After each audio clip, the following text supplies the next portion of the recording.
ඔව් social media වලින් හම්බ කරන්න පුළුවන් ක්‍රම පහ membership donation හෙවත් professional යාචකයෙක් සර් ගැම්ම ගන්න කියපු නංගිලා මිලියන ප්‍රතියන් කරපු උපාය 4 ලයිසනින් හෙවත් පොලි මුදලාලි සින්දුවක් වගේ මොකක් හරි හදලා අනිත් උන් එක පාවිච්චි කරගම් බලන් ඉන්නවා එකක් හරියට වෛරල් ගියොත් ප්‍රකෝටිපතියෙක් number 3 ads and platform revenue හෙවත් කොලී වැඩ ලෝකේ තියෙන මෝඩම විහිළු ටිකයි ඕපදූප ටිකයි මිනිසුන්ගේ හැංගීම් අවසන මොනවා හරි නැත්තම් ඔයා කන බොන හැටි දැම්මත් මේ සමාජ මාධ්‍ය ජංජාල වලින් ඔයාට ගෙවන පිච්චේ තියෙන්නේ අන්න ඒක. Number 2 brand deals and sponsorships හෙවත් බොරු කිය අපේ වගේ කඩේ අනේක.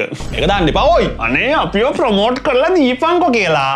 බ්‍රෑන්ඩ් ඉන්නවා 10 ගාණක් සල්ලි මිටි ගණන් තියාගෙන. ලංකාවේ ඉතින් රුපියල් 5000 විතර ඉඳන් එක වීඩියෝ එකකට ලක්ෂ 90ක් වෙනකන් ගන්න ක්‍රියේටර්ස්ලා ඉන්නවා. අංක 1 own product and services හෙවත් තමන්ගේ පිට තමන් කසා ගැනීම. ඒ කියන්නේ මේ පෑනුන්ගේ බඩු මට එපා.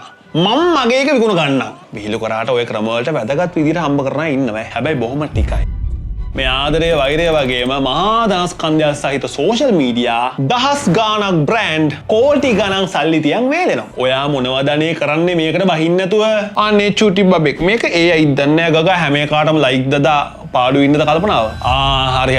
ඔයා දන්නේ නැහැ නේ මේ සෙල්ලම කරන හැටි. බහින්ද 100කට Strategic Entrepreneurship Academy. අපි කියා දෙන්න වැඩේ අල්ලගන්න හැටි එන්නකෝ. ඔයාගේ ඇඟ ඇතුලේ ඉන්න ක්‍රියේටිව් සතා මේ රේස් එකේ දුවන්න ඕනි උපායවල ටික වගේම හැලෙන්නේ නැතුව මේක හරියට අල්ලන් ඉන්න හැටි හරියට දැනුම හූරගන්න මේ නම්බර් එක කතා කරන්න ඩිස්ක්‍රිප්ෂන් එකෙත් ඇති. මේක ලංකාවේ හොඳම වැඩ ටිකක් හොඳම තැනක කරන මාර වැඩ. මේක හොඳට අහගන්න. ඔයාගේ ඇඟ ඇතුලේ කාටවත් ලේසියෙන් කරන්න බැරි මාර හැකියාවක් තියෙනවා. ඒක ඔයාට ලේසියින්ද ඔයා හිතනවා ඒක මහ ලොකු දක්ෂතාවයක් නෙමෙයි කියලා. ඒක අඳුරගෙන හරියට මොනිටයිස් කරන්න.